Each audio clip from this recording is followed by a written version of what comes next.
Hi అండి, welcome to నా చేతి వంట. ఈరోజు మనం చూడబోయే రెసిపీ అరటి పువ్వు ఆవపెట్టిన కూర. అరటి పువ్వు ఆవపెట్టిన కూర చాలా రుచిగా ఉంటుందండి. మన పనసపట్టు కూరలాగే ఉంటుంది. ఈ అరటి పువ్వు హెల్త్కి చాలా మంచిదండి. అప్పుడెప్పుడైనా ఈ కూరని ఇలా వండుకోండి, బాగుంటుంది. ఈ అరటి పువ్వు కూర ఎలా వండుకోవాలో చూసేద్దాం రండి. ముందుగా మనం ఈ అరటి పువ్వుని ఎలా బాగు చేసుకోవాలో చూద్దాం. ఇలా పొరలుగా తీస్తే లోపల మనకి ఇది వస్తుంది కదండి పువ్వు, దీన్ని తీసుకోవాలి.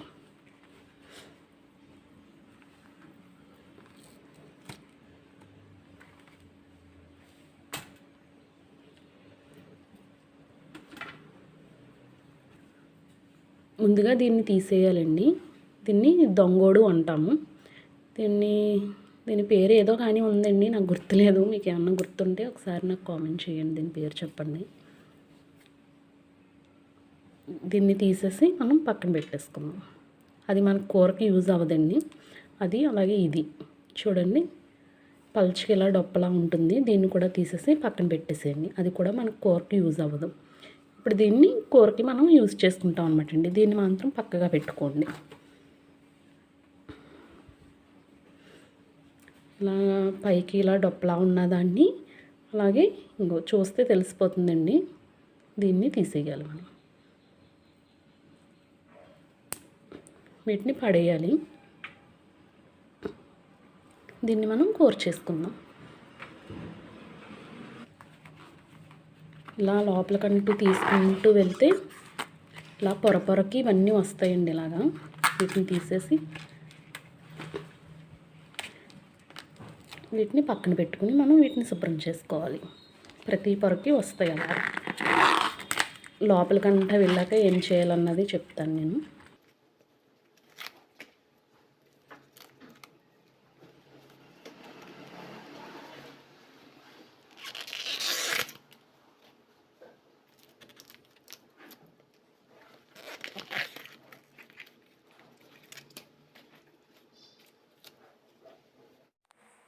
అరటి పువ్వు మొత్తం ఇలా శుభ్రంగా ఒలుచుకున్న తర్వాత ఈ మధ్యలో ఉన్న మువ్వని చిన్న ముక్కలుగా కోసుకోవాలి.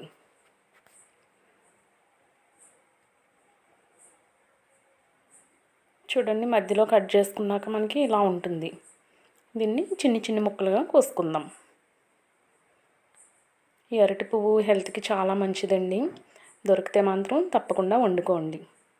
కూర కూడా టేస్ట్ చాలా బాగుంటుందండి. వచ్చి మన పనసపట్టు కూరలాగే ఉంటుంది. అరటి పువ్వులో మెడిసిన్ వాల్యూస్ ఎక్కువ ఉన్నాయండి. కాబట్టి తప్పకుండా అప్పుడప్పుడైనా కనీసం ఒక 2 నెలలకు ఒకసారైనా వండుకునేలా చూడండి. దొరకాలండి మనకి. దొరికితే మాత్రం తప్పకుండా వండుకోండి. చూసారా, సగం పువ్వు కోసినప్పటికీ మిగిలిన సగం ఎలా నల్లగా అయిపోతుందో.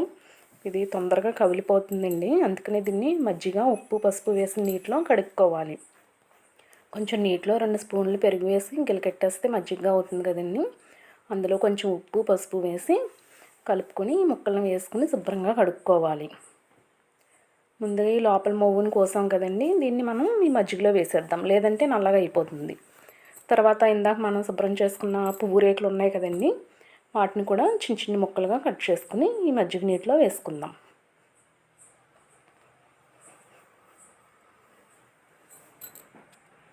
చూడండి, వీటన్నిటిని చిన్న ముక్కలుగా కట్ చేసుకోవాలి. కొంతమంది మిక్సీలో వేసేస్తారండి. మిక్సీలో వేయడం వలన ఏమవుతుందంటే కొంచెం ఒక్కొక్కసారి పేస్ట్లా మారిపోతుంది, టేస్ట్ మారిపోతుందండి. అందువలన ఇలా చిన్న ముక్కలు కట్ చేసుకుంటే సరిపోతుంది. ఇలా ముక్కలుగా కట్ చేసుకుని ఎప్పటి ముక్కలు అప్పుడే మళ్ళీ మజ్జిగ నీటిలో వేసేస్తూ ఉండండి. అప్పుడు తొందరగా నల్లబడకుండా ఉంటాయి. మనం బయట ఉంచేస్తే అవి తొందరగా నల్లబడిపోతాయండి. అందుకని వీటిని బాగా ఇలా పిసికినట్టుగా వాటిల్లో ఉండి జిగురంతా పోతుందండి. ఇదే విధంగా ఒక 10 నిమిషాల పాటు మనం కడుక్కోవాలి. శుభ్రంగా కడుక్కున్న తర్వాత ఇలా పిండేసి ఒక పళ్ళెంలోకి తీసుకోండి.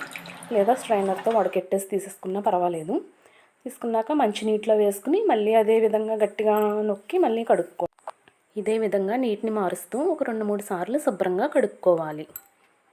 ఇప్పుడు శుభ్రంగా కడిగి పెట్టుకున్న ఈ ముక్కలు ఉన్నాయి కదండి, ఈ ముక్కలన్నీ ఒక గిన్నెలోకి వేసుకుని సరిపడా నీళ్ళు పోసుకుని ఉడకబెట్టుకుందాం. ఇప్పుడు దీనిలో ఈ ముక్కలు ములిగేంత వరకు కాస్త నీళ్లు పోసుకుందాం. ఒక అరటి పువ్వుకి ఇంకో 2.5 గ్లాసులు నీళ్ళు పోసుకున్నానండి. నీళ్ళు ఎన్ని పోసుకున్నా పర్వాలేదులేండి, దీనికి కొలత ఏమీ లేదు. ఫస్ట్ మొక్కలు ములిగేంత వరకు నీళ్ళు పోసుకుంటే సరిపోతుంది. అలాగే ఇందులో కొద్దిగా పసుపు కూడా వేసుకుని ఉడకబెట్టుకుందాం. ఇది ఒక 30% ఉడికాక అప్పుడు ఉప్పు వేసుకుందామండి. అప్పుడు ఉప్పు వేసుకుందాం. ఫస్టే మనం ఉప్పు వేసుకోవట్లేదండి, తర్వాత వేసుకుందాం. ఉడకపెట్టి ఉడకనిద్దాం. అరటి పువ్వు ఉడుకుతుంది కదండి, ఒకసారి మూత తీసి చూద్దాం.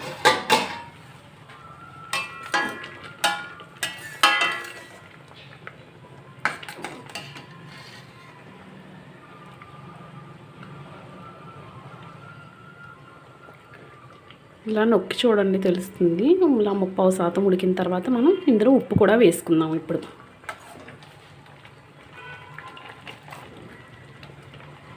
ఉప్పు కూడా వేసుకున్నాం కదండి, ఇంకాసేపు ఉడకనిద్దాం. ఈ ఉప్పు కాస్త ముక్కలను పట్టుకుంటుందండి, మిగిలిందంతా నీటిలో వెళ్ళిపోతుంది కదా, కాబట్టి మళ్ళీ మనం పోపు వేసుకున్నప్పుడు ఒకసారి ఉప్పు సరిపోకపోతే చూసుకుని వేసుకోవాలి. మూత పెట్టి ఇంకాసేపు ఉడకనిద్దాం. తీసి చూద్దాము. అరటిపువ్వు చక్కగా ఉడికిపోయిందండి.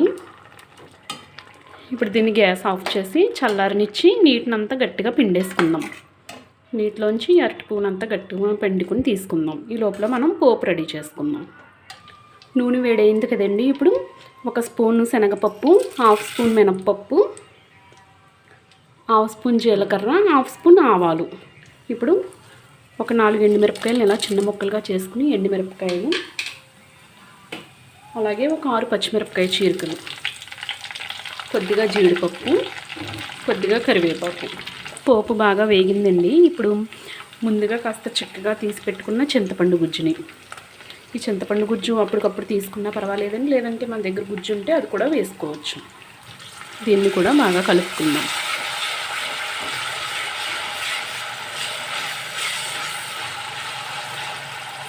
ఇప్పుడు కాస్త ఇంగువ వేసుకుందాం. ఈ ఆవు పెట్టిన కూరకి ఇంగువ మంచి టేస్ట్ని ఇస్తుందండి. ఇంగువ వేసుకోండి. ఇష్టం లేదంటే స్కిప్ చేసేయండి, అవసరం లేదు. కానీ ఇంగువ మంచి టేస్ట్ని ఇస్తుంది, ఇష్టమైన వాళ్ళు వేసుకోండి. ఇప్పుడు పోపు అంతా బాగా కలిసిపోయి వేగిపోయింది కదండి. మన అరటి పువ్వును కూడా వేసేసుకున్నాం. ఈ అరటి పువ్వులో ఇందాక ఉడుకుతున్నప్పుడు ఉప్పు వేసాం కదండి, కాబట్టి ఇప్పుడు ఒకసారి చూసుకుని సరిపోకపోతే వేసుకోండి, ఉప్పు సరిపోతే సరే. ఈ అరటి పువ్వు ఆవు పెట్టిన కూర చాలా రుచిగా ఉంటుందండి. మన పనసపొట్టు కూరలాగే ఉంటుంది సేమ్. అరటి పువ్వు దొరికితే మాత్రం మిస్ అవ్వకుండా తెచ్చుకుని తప్పకుండా వండుకుని చూడండి.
ఇప్పుడు గ్యాస్ ఆఫ్ చేసేసుకుని కాస్త చల్లారిన తర్వాత దీనికి ఆవపిండి పెట్టుకుందాం. కాస్త చల్లారిన తర్వాత ఆవపిండి పెట్టుకుంటే కాస్త చేదు రాదండి. ఇంత వేడి మీద అయితే కొంచెం చేదు వస్తుంది, కాబట్టి కొంచెం చల్లారిన తర్వాత మనం ఆవపిండి వేసుకుందాం. ఆవపిండి ఇలా ముందుగా తయారు చేసి పెట్టుకున్నా పర్వాలేదండి, లేదంటే వాటర్ వేసుకుని అప్పటికప్పుడు పేస్ట్లా రుబ్బుకుంటాం కదండి మనం పులిహోర కదిని, అలాగైనా చేసుకోవచ్చు. లేదంటే ఇలా పొడుగు ఉంటే పొడుగు కూడా యూజ్ చేసుకోవచ్చు మనం. కాస్త చల్లారాక ఈ ఆవపిండి కూడా వేసుకుందాం. అంతేనండి, ఎంతో టేస్టీగా ఉండే అరటి పువ్వు ఆవపెట్టిన కూర రెడీ అయిపోయింది. మీరు కూడా వండుకొని చూసి ఎలా ఉందో నాకు కామెంట్ పెట్టండి. ఈ వీడియో మీకు నచ్చినట్టయితే నా ఛానల్ని సబ్స్క్రైబ్ చేసుకోండి. అలాగే లైక్ చేసి మీ ఫ్రెండ్స్కి షేర్ చేయండి. Thank you for watching.